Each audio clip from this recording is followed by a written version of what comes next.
자, 오늘도 첼시 뉴스를 빠르게 알아보는 이런 코너를 마련했습니다. 첼시 뉴스는 몇 가지가 있는데요. 그거를 이제 내용을 보면서 하나씩 짚어보도록 하겠습니다. 자, 그럼 가시죠. 자, 첫 번째로 봐야 되는 건 캉테입니다. 캉테 계약이 좀 청신호가 들어왔다. 캉테 계약이 좀 청신호가 들어왔다는 얘기인데요. 사실 캉테가 그동안 재계약이 좀 난항을 겪고 있었습니다. 아무래도 부상도 많고 선수 나이도 좀 있고 그러다 보니까 족구캉이 처분되는 데 있어서 조르주뉴는 처분됐고 뒤에 설명드릴 코바치치도 곧 처분될 것 같거든요. 그렇기 때문에 요 캉테라는 요 인물은 어떻게 될까라는 게 있었는데요. 요번에 인터뷰 나온 게 하나 있습니다. 일단 인터뷰부터 보시겠습니다.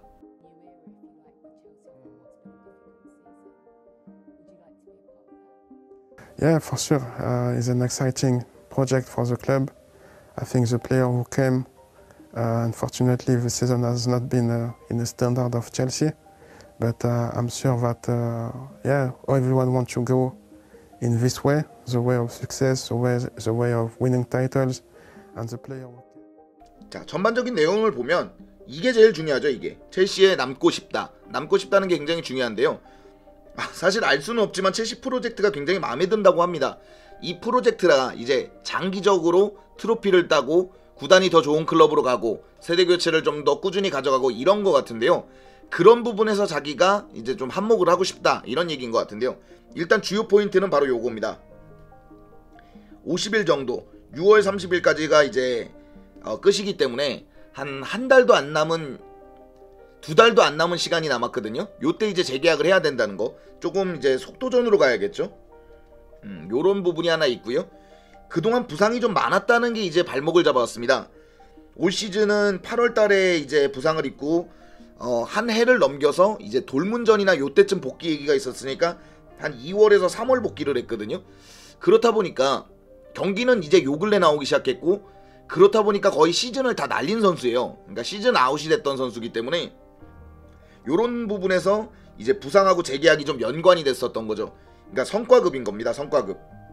이제 부상으로 빠진 개월수는 주급을 좀 빼고 부상으로 경기에 나왔던 시간만큼만 주급으로 받아가는 건 어떤가.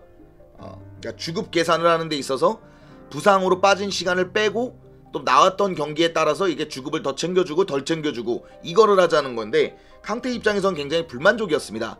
이게 어쩔 수는 없죠. 그러니까 부상을 당하고 싶은 선수도 없거니와 부상을 당했다고 해서 주급을 내린다 그러면 여러모로 자기가 이 생활을 하는 데 있어서나 뭐 금액을 결정하는 데 있어서 굉장히 불리하기 때문에 이런 부분에서 난항을 겪었습니다. 캉테가 어느 정도 합의가 된 것인지 아니면 캉테가 합의를 원하는 것인지 모르겠지만 아무래도 좀 청신호가 켜진 거는 아닐까라는 생각이 들어서요. 이 부분을 먼저 다뤄봤습니다. 캉테 재계약은 여러모로 의미가 있습니다. 요건 뒤에서 설명을 드리겠지만 일단 캉테가 있을 거고 그 다음 이제 엔조가 있겠죠. 그 다음에 치크는 나갈 것으로 보이고 갤러거가 있을 겁니다. 근데 사실 이 갤러거도 공격 자원으로 쓸 때가 더 좀 효과적이라고 생각합니다. 지금 본머스 전에 램파드 감독이 쓰듯이 쓰는 게 제일 좋다고 생각해서요. 아무튼 갤러거가 미드필더에 있고 여기에 이제 추가적인 영입이 있더라도 몇 명이 없는 상황이기 때문에 캉테의 잔류는 좀 중요하다라고 볼 수 있습니다. 엔조와 갤러거만으로 시즌을 칠 수가 없고 추가적인 영입이 몇 명이 될지는 모르겠지만 캉테까지 내보내서 정말 다수를 추가시키는 건 위험하다고 봐서요. 요 정도 라인업으로 한두 명을 추가시키는 것도 그렇게 나쁜 플랜은 아니라는 생각이 듭니다. 자, 다음은 이제 그럼 코바치치 얘기를 좀 나눠야겠죠. 그럼 이제 코바치치는 바이언, 맨유, 맨시티에 관심을 보이고 있는데 특히 맨시티가 좀 적극적이긴 합니다. 맨시티는 좀 자연스럽죠. 일단 귄도안이 좀 이탈할 것으로 보이고 베실바가 좀 이탈할 것으로 보이고 여기에 이제 필립스가 조금 실패적이지 않습니까? 판매가 된다는 얘기도 있고 뭐 크리스탈 팰레스 뭐 이렇게 얘기되고 있으니까 요런 상황에서 뭐 큰 돈을 들이지 않고 그리고 또 경험도 풍부하고 또 PL 경험까지 있는 좀 코바치치를 원하지 않을까 요런 것 때문에 좀 연결되는 것 같거든요. 맨유도 마찬가지고 바이언은 투엘 감독 때문에 연결이 되는 것 같습니다. 아무래도 키미 정도를 제외하고 나면 고레츠카 뭐 이런 자원들이 있기는 있지만 조금 더 경험이 많고 자기가 써봤을 때 좋았던 선수 코바치치를 좀 탐내는 것 같습니다. 자, 그럼 이제 금액이 중요하지 않겠습니까? 금액을 좀 봐야 되는데요. 구체적인 금액은 아직까지 나와 있는 건 없습니다만 4천만 이제 파운드 정도, 4천만 파운드 정도가 좀 거론되고 있습니다. 이 정도면은 이제 이적했을 때 금액하고 조금 많던가 조금 적던가 거의 비슷한 금액이거든요. 그렇기 때문에 코바치치 역시도 갤러거가 나가지 않는다라는 가정하에서 목돈을 받을 수 있는 미드필더라고 볼 수 있습니다. 특히 이제 바이언은 이 금액을 지불하기가 어려울 겁니다. 바이언은 나이 많은 선수에게 또 많은 돈을 투자하는 클럽은 아니기 때문에 이 금액을 바이언에게 받는다는 건 불가능해 보이고요. 받는다면 이제 맨유와 맨시티 좀 PL 내에서 돈을 쓸 수 있고 좀 중견 클럽이고 챔스를 나가는 클럽에서는 이 금액을 쓸 것으로 보입니다. 왜냐면 챔스 경험이 일단 있고 이자원 자체가 일단 챔스 경험이 있고 또 잘하고 중원에서 탈압박을 할 수 있고 또 전진해 줄 수 있고 이런 능력이 있기 때문에 코바치치를 갖고 있는 팀은 좀 여러모로 도움이 될 수 있거든요. 중원의 활력소나 또 중원이 후반부에 좀 지쳤을 때 패스와 탈압박 능력과 어느 정도 경기 지능, 그러니까 축구를 이해하는 지능이 중요한 플레이를 하는 팀에서는 또 효과적일 수 있습니다. 개인적으로 그래서 제가 예상하는 금액은 좀 해외로 판다, 뭐 밀란이라든지 인테르로 판다 그러면 한 3천만, 그리고 국내로 판다, 그러니까 영국 내에서 판매가 된다 그러면 한 4천만 유로 정도가 되지 않을까, 4천만 파운드에서 4천만 유로 정도가 되지 않을까라는 생각을 해봅니다. 자, 다음은 요 친구죠. 다음은 요 친구죠. 루카쿠입니다. 사실 루카쿠가 기사를 보시면 알겠지만 고작 690만 파운드 요 정도로 임대를 보냈거든요. 주급도 보조가 안 되고 금액도 뭐 어마어마하게 많이 받은 금액은 아니니까 첼시 입장에서 후회를 한다는 얘기를 해요. 이 얘기는 뭐냐면 이제 이 정도 금액이나 뭐 잘못된 임대는 보내지 않겠다는 얘기거든요. 게다가 최근에 나오는 얘기를 보면 본인도 돌아와야 되는 걸 알아서 그런지 몰라도 이제 첼시를 떠난 이유는 투엘 감독과의 이제 불안해지는 좀 의견 차이가 있다 보니까 나간 거지, 자신은 첼시에서 계속 경기를 뛸 수 있다, 좀 첼시를 여전히 애정하고 있다, 이런 뉘앙스를 풍기고 있기 때문에 일단 루카쿠의 복귀는 확실시되고 있습니다. 왜냐면 인테르가 살라고 하지 않고 있고, 뭐 인테르가 사지 않는다면 다른 데다 팔아야 되는데 딱히 판매처도 없기 때문에 루카쿠의 복귀는 뭐 거의 확실시되고 있고요. 그러다 보니까 자연스럽게 프리시즌은 합류를 할 것 같습니다. 요 다음에 이제 두 가지 갈림길로 나눠지는데, 이제 판매, 뭐 예를 들어 인테르가 아니더라도 루카쿠를 필요로 하는 팀에서 갑자기 나타난다, 그 필요로 하는 팀에서 좀 사가는 일이 있을 거고 잔류가 있겠죠. 근데 이제 문제는 요겁니다. 그러면 이 정도로 파국으로 치달았던 루카쿠가 잔류한다라는 각은 어떻게 잡히는 것인가, 이걸 보겠습니다. 자, 근데 의외로 은근히 말이 됩니다. 자, 지금 첼시의 계획은 9번과 6번을 사는 거거든요. 9번과 여기 6번 롤을 사는 거예요. 근데 6번과 9번을 살라 그러면 무엇이 문제냐면 정말 막대한 금액이 들어갑니다.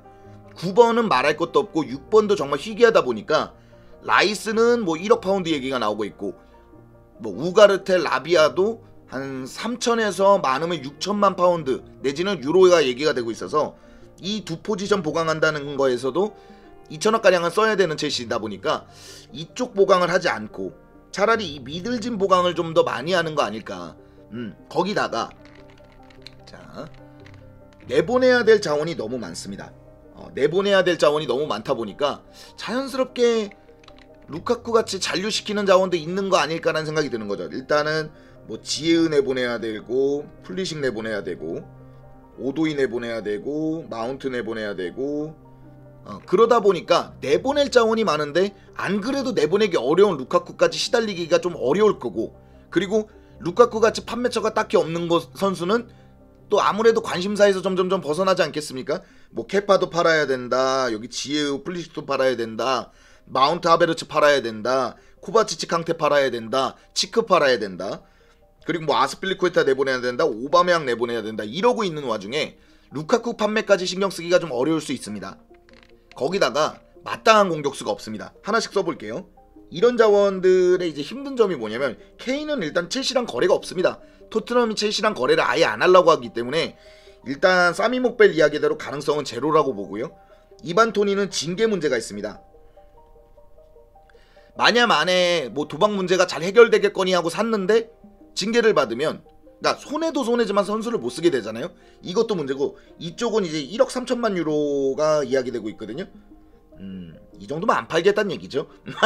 이 정도면 안 팔되겠다는 얘기라서 자연스럽게 루카쿠를 그냥 공격수로 쓰고 마땅한 매물이 나올 때 그때 뭐 대체를 하든 보강을 하든 결국 루카쿠도 잘해야 판매가 될 테니까 요거 은근히 이런 식으로 말이 되지 않을까. 그래서 좀 포치가 프리시즌의 이야기를 나눠본다 이런 얘기까지 나오고 있거든요. 요런 상태입니다. 자, 다음은 이제 데클랜 라이스입니다. 아까 뭐 설명드리려고 했었는데 데클랜 라이스는 미리 말씀드리지만 아스날행이 굉장히 유력한 자원입니다.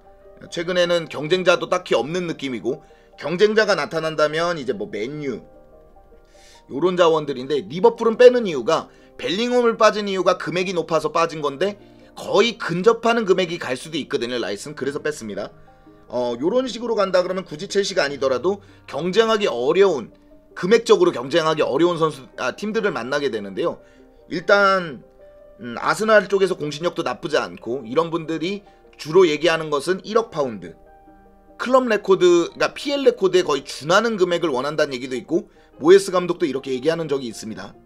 거기다 이제 데클랜 라이스 같은 경우에는 PL 밖으로 나갈 생각은 딱히 없기 때문에 거기다 이제 런던에서 머무는 걸 선호하기 때문에 아스날행이 여전히 유력하지만 아스날이 이제 데클랜 라이스에게 큰 돈을 쓰는 게 가능할 것인지 이런 것이 좀 문제가 되고 있습니다.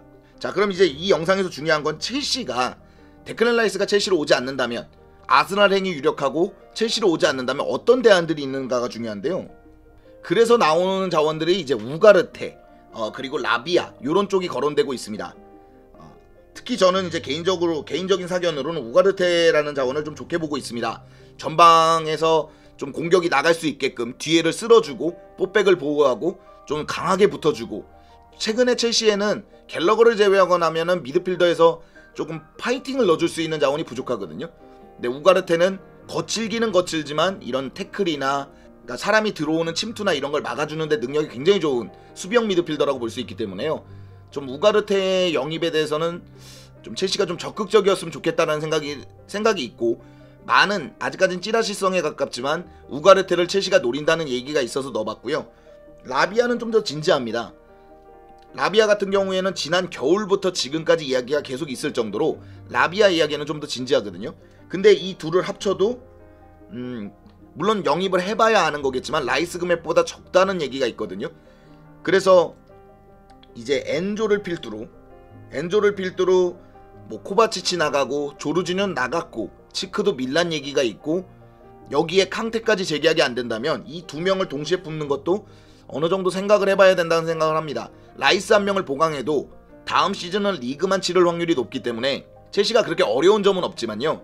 그래도 이제 장기적으로 한 시즌만 볼 게 아니라 다음 시즌, 다다음 시즌, 다다다음 시즌까지 볼 거라면 라비아와 우가르테를 사는 것도 그렇게 나쁜 선택이라고 생각하진 않습니다. 자, 이렇게 전체적으로 빠르게 알아봤는데요. 물론 우가르테든 뭐 라이스든 라비아든 뭐 거기다 루카쿠 사가든 자세한 소식이 나오면 당연히 영상은 제작을 할 겁니다. 이런 식으로 속보성으로 빠르게 정리해서 여러분들이 알려드리는 첼시 뉴스 빠르게 보기, 여러분들이 생각보다 처음에 만들었던 거를 좋게 봐주셔서 요번에는 조금 더 매끄럽게 진행이 됐던 것 같은데요. 더 자세하고 좋은 자료들을 모아서 여러분들에게 빠르게 정보를 전달해드리는 그런 채널이 되도록 최선을 다하겠습니다. 자, 오늘 영상은 여기까지고요. 즐겁거나 유익하시거나 도움이 되셨다면 당신의 구독을 기다리겠습니다. 감사합니다.